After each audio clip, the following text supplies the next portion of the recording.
Welcome to Blessed Us. I am Hrothgar the Saxon. It's been about 2.5 years since I last showed myself here. Nothing dramatic happened to me. I've been here the whole time.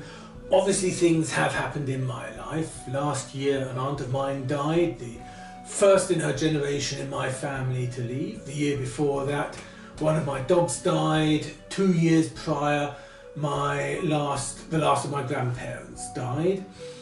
My youngest daughter is the last child still living here with me at home. No one has turned me into a grandfather. I now have the very first scar actually in my face. You can't see it, there's an eyebrow above it. I've had a few minor injuries here and there, but nothing that's stopped me. I don't think you can actually see that. Last time I said that this time I would speak about necromancy. It was 2 and a bit years ago. I've utterly forgotten what it was I was actually going to say, but I stick to my word. I'm going to talk about necromancy today. I've got to clarify first of all, necromancy to me means the reanimating of a corpse, be it a human or an animal, using sorcery. Talking to the dead or communing with the dead is not necromancy, that's just normal behaviour, I think.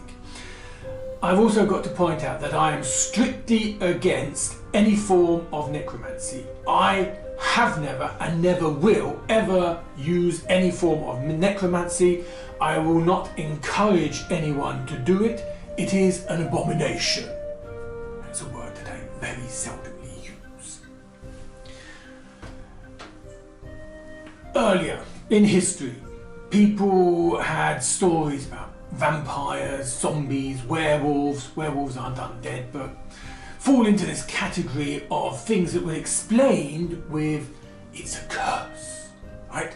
There's a werewolf, he's cursed. The vampire has a vampire curse. Zombies, walking skeletons, witchcraft. These days, for the last few decades, actually possibly even a century now, you can say, a lot of people, if not most, say, we are extremely intelligent these days. We are enlightened.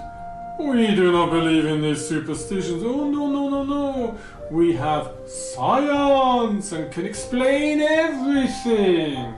There is no God, there are no spirits and demons, there are no undead, no curses, they do not exist. Everything is explainable, especially with science. A lot of these people, however, think werewolves are cool, vampires are sexy, I want a horror story with dead people eating my family. And they have a slight problem because they just said that this stuff doesn't exist, so they come up with scientific explanations. That person is a werewolf or a vampire because of a virus. It is a computer chip in the head of that dead person that reanimates them. It's science. A curse that causes you to grow long teeth, have the opposite of immunity to sun and garlic, and want to drink blood. I've heard it's a gene defect that transforms this man, when the moon is right, to a wolf, and when the moon is not right anymore, back to the man. Yes, a gene defect turns you from man to wolf and from wolf to man. That is a scientific explanation. You cannot argue against science, yes. So, putting that aside, or having established that, first of all, sorry, what I'm going to claim is that necromancy, which is sorcery, is much better than your scientific explanation as to why or how you can reanimate a dead corpse. Once again, I'm absolutely against necromancy. I do not perform necromancy, I never will, and I do not support it. But for this hypothetical situation, I'm going to be a necromancer and you're a science answer, okay? Now obviously we want to kill each other, right? We're in a Pokemon situation, if you like, We both have a dead body in front of us, and we're going to reanimate our corpse to attack the other. I'm going to use sorcery, you're going to use science. Now, as I've sort of hinted at, for the scientific approach, there are three things. There's some sort of virus, there is the electric shock, and then there is the computer-controlled body. I'll actually start with the shock. Now, a lot of people will be able to confirm, yes, if someone's just died, you can get their heart going again using electric trickery. No, you cannot take someone who died 3 weeks ago, just apply your electric trickery to them, and then they get up and do your bidding. Got to take that one out. The virus or the bacteria, let's call it parasite, some sort of biological thing is in there that causes this. Now, once again, the idea here is body's dead, virus goes into the body, straight to the brain, and reanimates only certain parts of the brain so that it wants to eat but not talk with you. It has no memories, doesn't feel any moral whatsoever. This is so specific and narrowed down, you might as well say, I believe in God. If you say that is very scientific. But put that aside.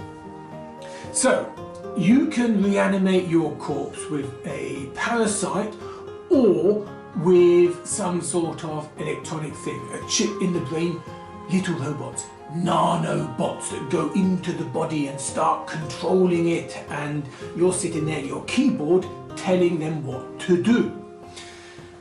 Now, obviously I just simply go, arise, and my body stands up to do my bidding.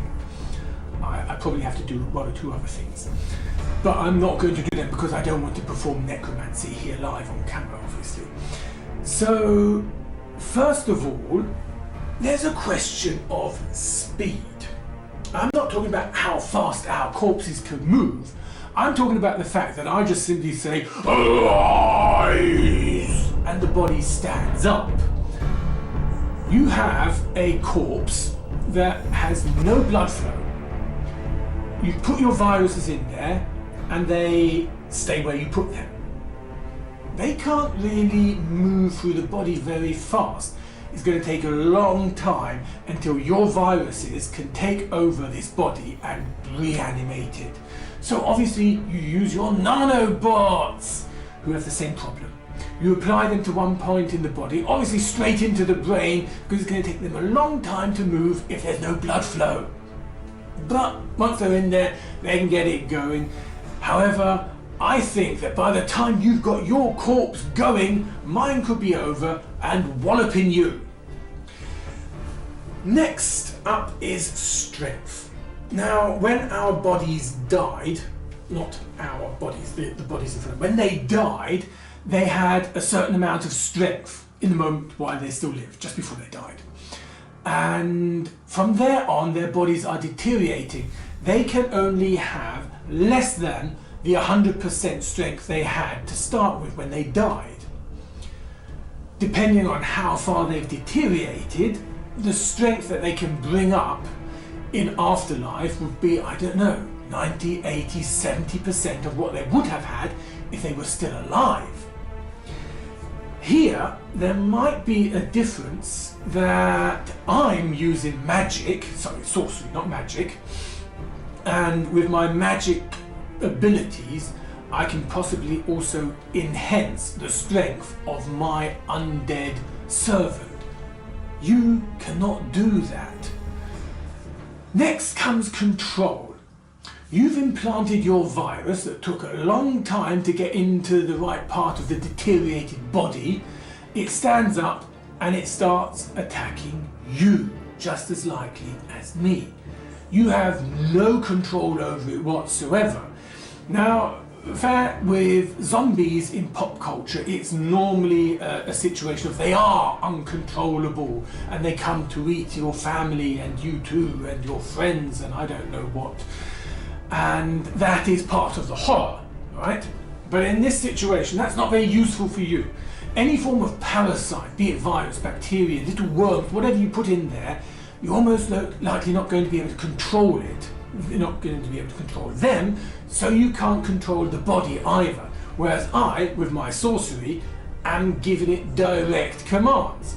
There are possibilities that part of the conscience is still there, be it they're animated by sorcery or your technology, that part of their conscience is still there and they will not do something that they would not have done in real life either. So if they would never be able to actually kill someone in real life, I can't force them to do it in death either. Normally we assume, however, that there is no personality left whatsoever. It is just a walking body that, in my case, does my bidding. I have 100% control over it. You only have that if you're using your nanobots. So I'm afraid we're going to have to scrap the virus theory here utterly and stick to nanobots. Here, assuming that it's not just a case that you put them in there, they've got a program and they run on that, because here we can come up with a second theory that science has given us, namely artificial intelligence that suddenly develops its own ideas and goes against its master, thus turning on you, that is. We're going to say, well, that's not going to happen, okay? You've got it under control with your nanobots, not just because they have a good program, you've got some sort of Wi-Fi connection to it, and you can always issue new commands. Something that I can do with my sorcery anyway. I don't just simply reanimate body, what? That's it, go off, kill, I don't know, what, yeah. No, I am always in control of my dead body. Now it could be I need some sort of object to control the body, and if I lose that object, someone else might have control of my body. I can lose control, but if your zombie takes my magic wand away or whatever it is I was using, that's not my problem because your zombie is going to be killing me instead of taking control of my zombie. The last point here is decay. Now, as I think I said, our bodies are possibly already 3 weeks old. They were identical twins that had identical lives, so they started off with identical strengths. They had identical deaths, so they've had identical decays. That is why, as I said beforehand, yours cannot operate at 100% efficiency or strength, actually. Whereas my magically animated body doesn't necessarily need all its strength.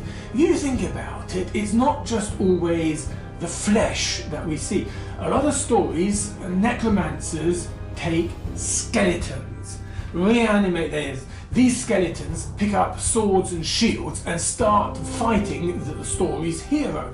They have full strength, despite the fact they have no muscles, no sinew whatsoever. The bones shouldn't be connected, yet they don't fall apart because there is the sorcerer's field, basically, that is moving the dead body, that is giving it energy. So even though your decaying, or body, sorry, is decaying, mine might even be boosted, doesn't even need muscles, for instance, to operate the way it does. What I'm trying to say is that I am convinced that in that scenario, I should be able to best you with my Pokemon. Leave your comment how you see it, if you would favour a different type of technology that I've not thought of or mentioned here. If you think there's a vast mistake in my thinking. Obviously, the modern zombie is not there to be controlled, as I said beforehand, but far too often the explanation that is supposed to be scientific is just absolutely sloppy.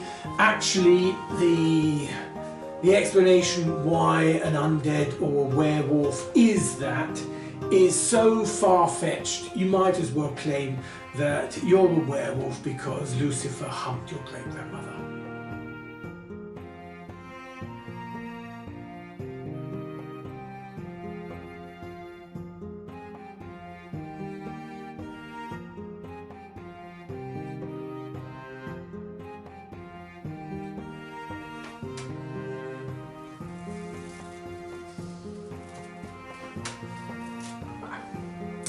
That was a quick shave. Alive!